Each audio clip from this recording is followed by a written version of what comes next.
네, 여러분, 한 주간 잘 지냈나요? 자, 이번 주차 수업을 하겠습니다.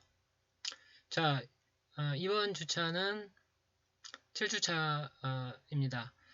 7주차 1차 시 수업을 하겠습니다. 자, 우리 저번 주에 이어서 이제 수업을 진행을 할 텐데요. 자, 수업 전에 또 여러분들 좀 마음을 편히 하라고 간단히 또 복습을 해보도록 하겠습니다.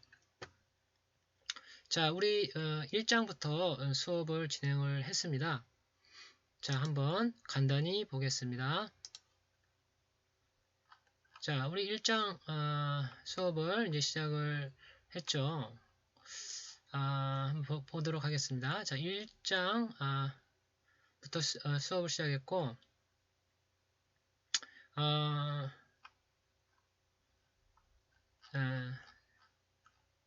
자, 1장 내용은 뭐 간단했어요.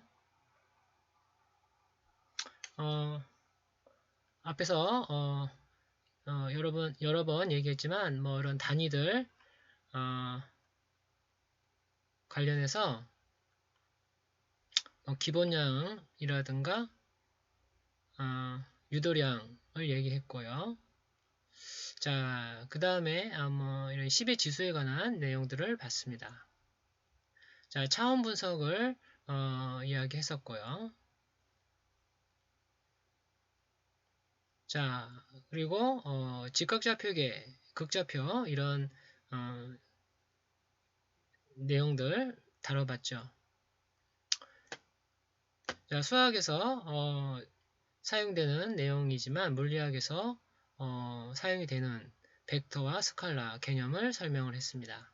자, 벡터가 크기와 방향을 나타내는 양이기 때문에 물리학에서 또 사용이 되는 것으로 설명을 했죠.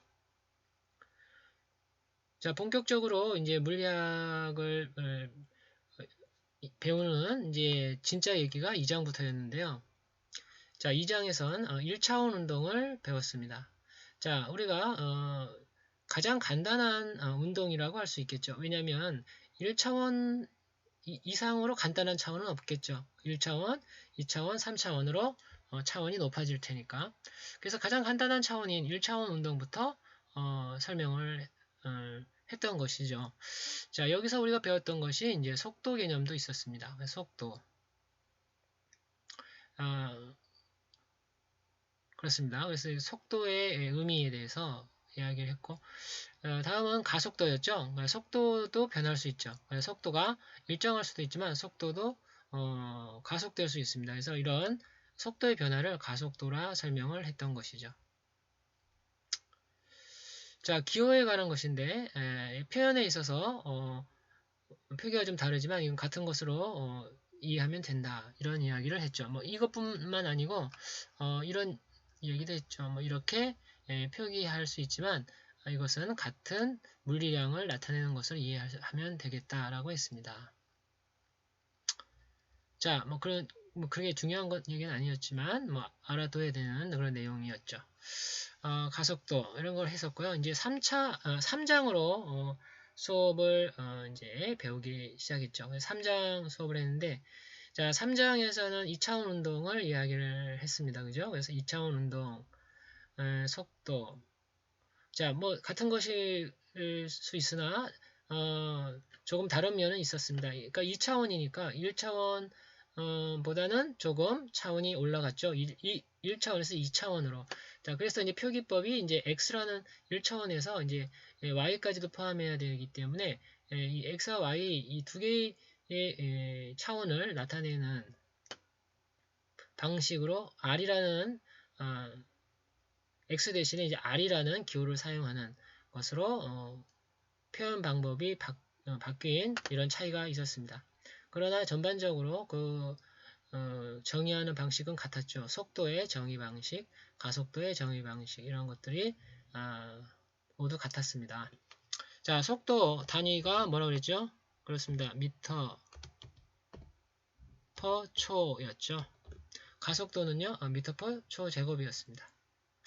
자, 그 다음으로 3장에서 배운 것 중에 이제 포물체 운동을 배웠습니다. 혹은 포물선 운동인데, 자, 이 운동에 관해서 우리가 좀 이야기를 해볼까요? 그래서 자, 한번 불러와 보겠습니다. 우리 그 교재 파일을 좀 불러와 보죠. 자, 3차원 운동 간단히 복습을 좀 하고 있습니다.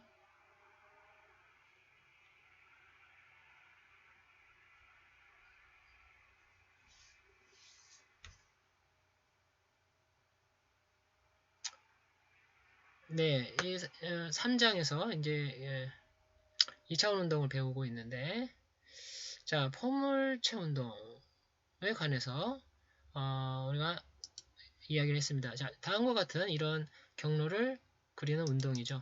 자, 우리 주변에 많은 경우가 이런 포물선 운동을 합니다. 예를 들어서 뭐 농구공을 우리가 쏘아 올릴 때 이런 포물선 궤적을 그리죠. 많은 경우에 이런 포물선 궤적을 만듭니다. 그 근본적인 이유는 중력이 작용하고 있기 때문이다 그랬죠. 그리고 좀 재밌는 포물선 궤적에 관한 내용 중에서 이 포물선 궤적을 가장 멀리 던질 수 있는 그런 각도가 있다고 그랬죠. 45도. 이 각도가 이제 계산적으로도 이렇게 나오고 이렇게 그래프로도 이렇게 제일 멀리 그 물체가 던져지는 각도로 구해질 수가 있습니다. 이런 얘기를 했었습니다. 자, 이건 이제 그 멀리뛰기 선수가 그리는 궤적인데요. 자, 역시 포물선 궤적으로 움직이고 있죠. 인간의 육체를 물체로 생각한다면 역시 똑같은 영향을 받고 있는 것이죠. 중력의 영향을 받고 있다라는 것입니다.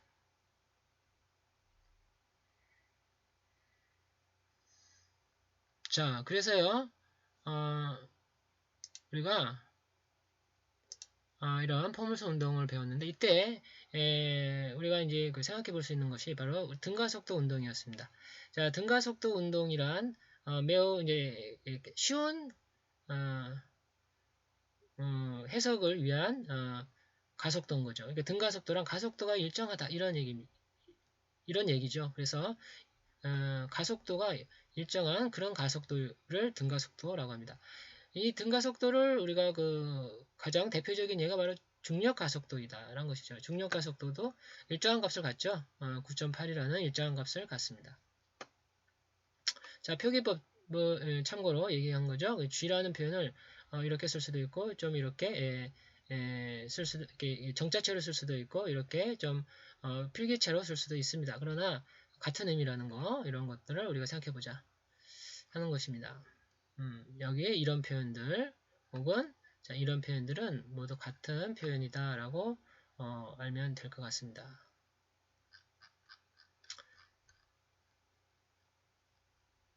자, 그래서요 포물선 운동까지 우리가 공부를 했던 것이죠.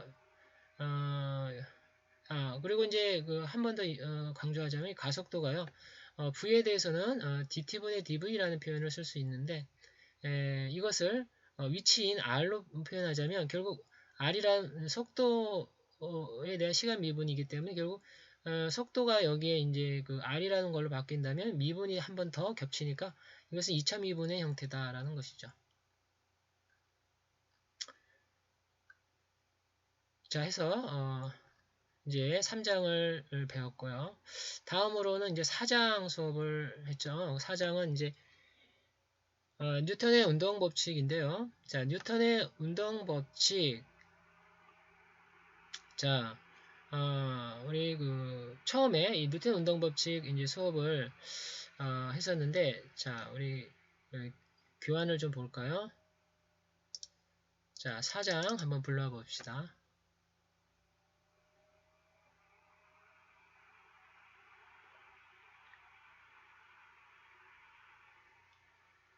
자, 뉴턴의 운동 법칙 제목 뉴턴의 운동 법칙이 맞습니다.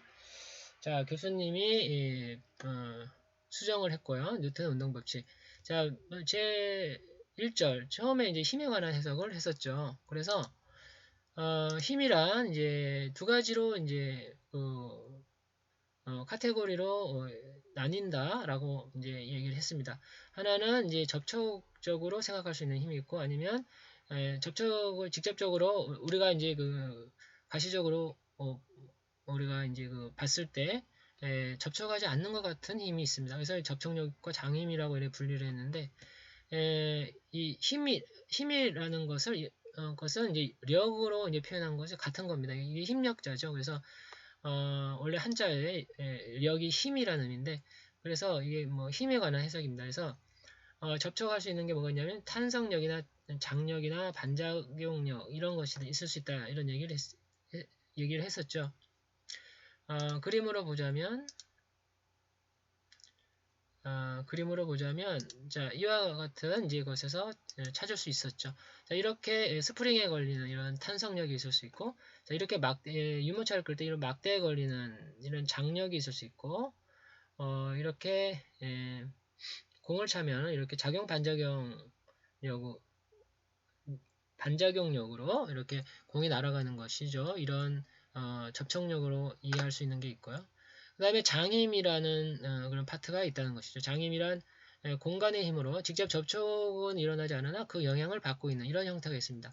자, 물질들 사이에는 서로 이제 끄는 힘이 있다. 이런 힘이 있죠. 이것을 무엇이라고 그랬죠? 그렇습니다. 이런 힘을 중력이라고 하는 것이죠. 그래서 이렇게 물질 간의 끄는 힘 그냥 쉽게 얘기할게요. 뭐 여러분이 이 지구에서 살고 있죠. 이 지구의 지표면에 여러분들이 이제 그 중력의 영향으로 이렇게 생활을 하게 되는 것인데 사과를 손에서 놓으면 지표면으로 떨어집니다. 이런 힘들, 이런 것들이 다 중력이라고 우리가 이해한다는 것이죠. 자, 그 다음으로 생각해 볼 수 있는 형태는 전기력이나 자기력입니다. 그래서 직접 접촉하지 않으나 전기력이나 자기력은 이렇게 서로 간에 끄는 힘이 있습니다. 여기 그림에서 보면 이 Q라고 표현을 했는데 이것이 전하를 의미하는 기호입니다. 그래서 이런 Q라는 기호를 쓰는데 뭐 이렇게 알아두도록 하죠. 그리고 이 NS 하면 여러분들 뭐죠? NS 자석이죠. N극과 S극을 이루는 자석. 여러분 잘 알고 있는 것인데 이 자석입니다. 이 철이라고 하는 것은 강력한 자화를 일으키죠. 그래서 이렇게 자석에서 만들어지는 이런 끄는 힘 이런 것도 직접 이렇게 이렇게 붙어서 접촉적인 건 아니라 분명히 잡아당기는 힘이 있어서 서로 붙게 되는 것이죠. 이런 힘들 이런 것들을 장력이라고 한다 이런 얘기였습니다. 그래서 이렇게 우리가 힘의 형태들을 이렇게 여러 가지로 볼 수 있다. 힘이란 여러 가지 형태가 있을 수 있다. 이런 얘기를 하고자 했던 것입니다. 자, 그 다음에 이 힘에 관한 법칙이 있습니다. 그러니까 그것을 뉴턴이라는 과학자가 이제 운동 법칙으로 정리한 게 있습니다. 아주 유명한 과학자죠. 여러분 다 알고 있을 것이고, 자, 운동 법칙 세 가지를 정립했습니다. 그 첫 번째가 관성의 법칙이라고 그랬죠. 제1법칙이라고 하는 것인데, 관성의 법칙, 여러분 이제 교수님이 누차 여기서 알겠지만, 바로 아주 쉽게 온 게 바로 이런 거죠. 모든 물체는 관성이 있다. 그래서 여러분 버스가 떠나면 몸이 뒤로 움직인다든가 아니면 버스가 멈추면 몸이 앞으로 움직인다든가 이런 걸 무엇으로 설명할 것이냐 바로 관성으로 해석할 수 있다 이런 얘기입니다. 그래서 관성의 법칙을 여러분과 함께 배워봤습니다. 자 그러면 이제 뉴턴의 운동 법칙 우리가 전주에 세 가지가 있다고 그랬었죠. 그래서 많지 않습니다. 딱 세 가지입니다. 그래서 뉴턴 운동 법칙 이 세 가지 한두 가지는 아니고 세 가지인데 네 가지 다섯 가지도 아니에요. 딱 세 가지 이 법칙을 배워보도록 하겠습니다. 자, 첫 번째 법칙은 관성의 법칙으로 우리가 얘기를 했고요. 자, 그 다음 이제 제2 법칙을 배워볼 것인데 자, 우리 교환으로 좀 들어가 볼까요? 자, 그래서 뉴턴의 운동 법칙에서 이제 이 내용들을 다뤘던 것입니다.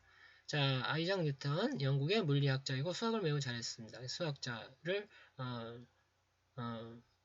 수학자로 이제 알려져 있고요. 그 다음에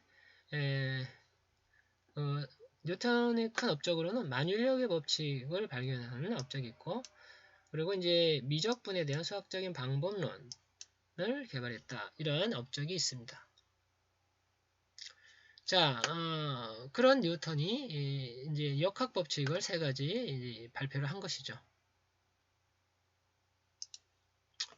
자, 제1법칙, 관성의 법칙이라고 이제 알려져 있는 힘이, 법칙입니다. 그래서 이 관성의 법칙이란, 자, 물체가, 뭐, 교재 이런 설명 내용도 있지만, 간단히 이런 겁니다. 물체가 힘을 받지 않으면 그 상태 그대로 있다는 것입니다. 그리고 만약에 처음부터 일정한 속도를 가지고 있었으면 그대로 그 속도 그대로 움직인다라는 것이 뉴턴의 제1법칙, 즉 관성의 법칙입니다. 그럼 여러분들은 그 움직이던 물체가 멈출 텐데 멈추는 것은 일정하게 계속 움직이지 않는데요. 뭐 이런 생각을 할 수 있죠. 그러나 일정한 속도로 계속 움직입니다. 단지 멈추는 이유는 움직이지 못하게 이제 그 물체를 방해하는 힘이 있는 것이죠. 예를 들면 여러분이 공을 굴리면 어떤 힘이 공을 멈출까요? 마찰력입니다. 바닥의 마찰이나 이런 것들이 공을 멈추는 것이지, 아니면 공기의 저항이라든가 이런 것들이 공을 멈추는 것이지, 만약에 그런 것이 없다면 그 속도 그대로 계속 움직일 겁니다. 이것을 관성의 법칙이라고 하는 것입니다.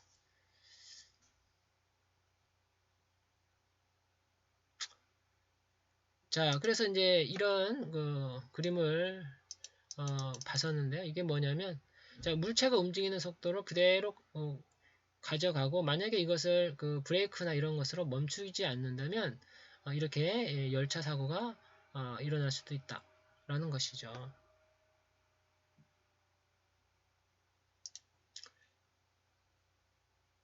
자, 다음으로 조금 더 이제 얘기할 내용들이 있습니다. 뉴턴 제2법칙을 배워야 할 텐데 그 전에 좀 더 이야기할 내용들인데요. 자, 관성 얘기했었고요. 자, 질량이 있습니다. 자, 질량, 우리가 질량이라고 한 것. 자, 그 국제 표준 단위가 킬로그램이라고 그랬죠. 질량이 있습니다.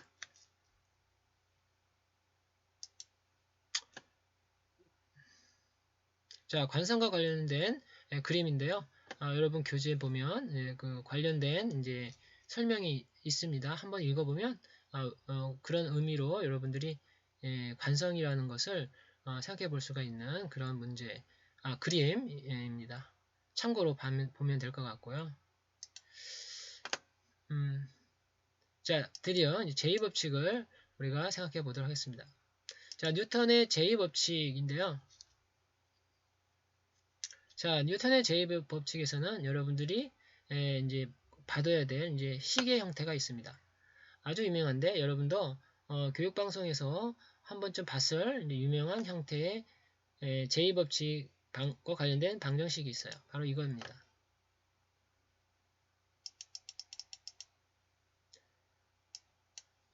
F는 MA라는 형태입니다. 자, 간단히 이런 액세서리들을 빼고 F는 MA라고 이제 우리가 보통 기술하죠. 자, F는 MA에 관한 내용을 좀 보도록 하겠습니다. 자, 꼭 알아둬야 될 제2법칙의 기호인데요. 자, 아주 중요하니까 한번 써볼까요? F는 MA 이런 식입니다. 자, F는 MA인데요. 자, 힘이란 단위가 뭐였죠? 자, 뉴턴인데요. 자, 뉴턴입니다. 힘이란 단위가 뉴턴인데, 자, 이 단위는요, 이 과학자 이름 뉴턴의 첫 글자에서 왔습니다. 그래서 이 법칙, 혹은 이 방정식을 처음 여러분들 이제 여러에게 소개한 뉴턴의 업적을 여기에 이제 그 단위에 이 기호로 남겨둔 것이죠. 이 사람의 이 과학자 뉴턴의 업적을 기리는 의미가 있습니다. 뿐만 아니고 이 뉴턴은 원래 어떤 의미가 있는 것이었냐면, 자, 우리 처음에 이런 얘기를 했죠. 뉴턴이 있는데 이건 힘의 단위다. 그런데 킬로그램과 미터퍼 초제곱과 같은 것이다. 이런 얘기를 했습니다. 그렇습니다. 이게 왜 그러냐면, 자, 그럼 다시 돌아가서요.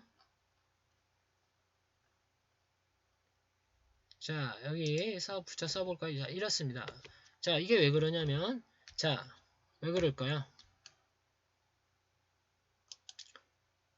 자,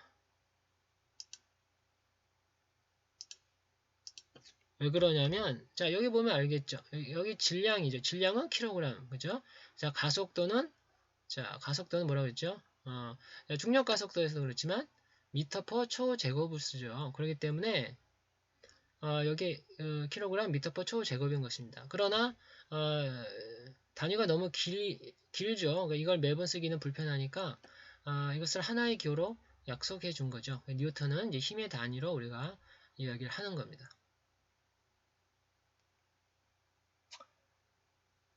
자, 그리고 이 뉴턴은, 자, 1법칙은 관성의 법칙 그랬죠. 그럼 제2법칙은 이제 무슨 법칙으로 또 이야기를 하냐면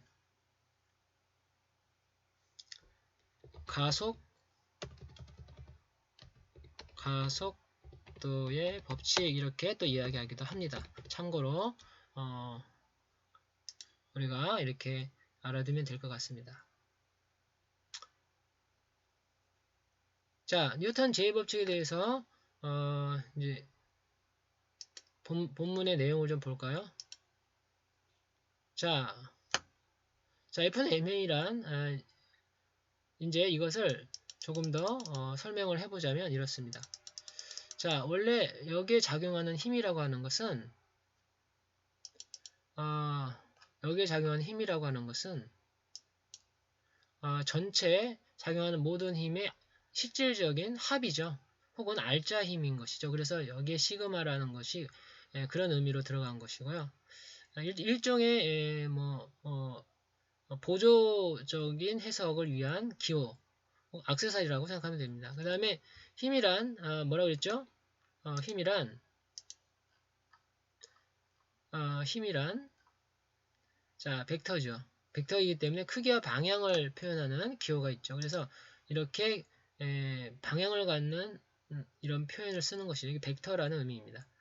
자, equal ma인데 질량과 가속도입니다. 자, 여기서 벡터 기호가 여기 가속도에 있습니다. 그래서 벡터도 속도가 방향성을 갖고 있기 때문에 당연히 가속도 역시 방향성이 있는 이것도 벡터입니다. 이런 기호로서 이제 그 온전한 설명을 할 수가 있고요. 자, 일반적으로 쓸 때 우리가 F는 이런 표현을 쓰는 것은 자, 이런 의미를 우리가 이해하고 있다라고 하는 그런 전제에서 간단히 쓴다라고 생각하면 되겠죠.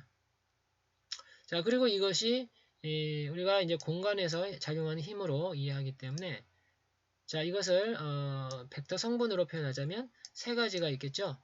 자, X좌표, Y좌표, Z좌표 이런 것으로 우리가 공간을 의미하기 때문에 이 세 개의 성분으로 표현하게 됩니다. 자, 이렇게 X성분, Y성분, Z성분의 세 가지 벡터 성분을 갖는다라고 할 수가 있겠어요.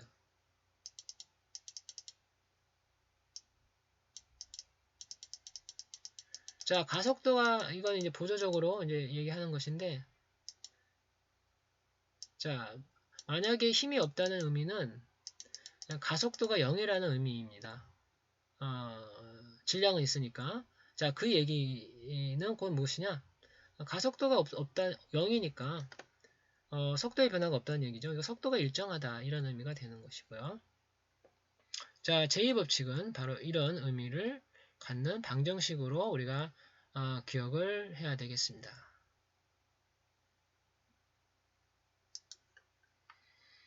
자, 이건 그림으로 우리가 볼 수 있는 건데, 자, 질량과 가속도와 힘의 형태를 그림으로 우리가 이해해 볼 수가 있는 것이죠.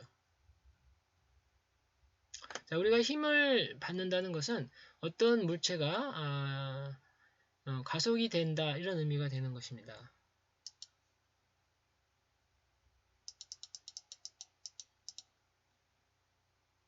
자, 힘의 단위인데요. 교수님 얘기했죠? 여기 써 있죠. 자, 힘의 단위는 뉴턴을 쓰는데 이것은 킬로그램 미터 퍼 초제곱을 의미하는 것이다 라는 것이고요. 이것은 기본량인가요? 아니죠.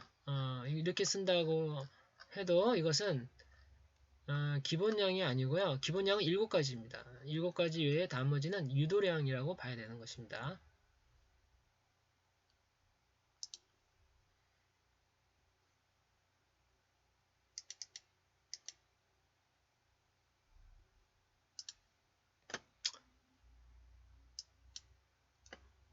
자, 미국의 단위가 있는데 이렇게 단위가 아닌 호환성이 있어요.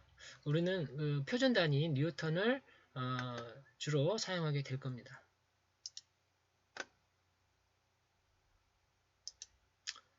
자, 여기 보면 이제 질량과 가속도와 힘의 단위들이 나와 있습니다.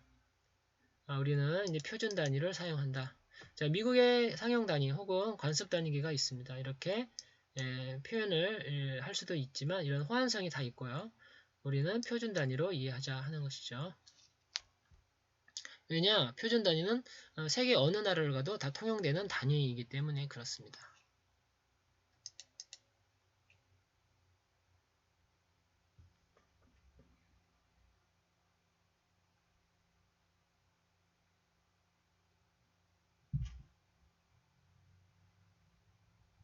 자, 그래서요. 자, 이제 우리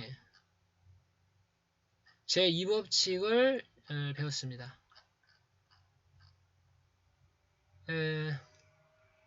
아직 제3법칙이 남았죠?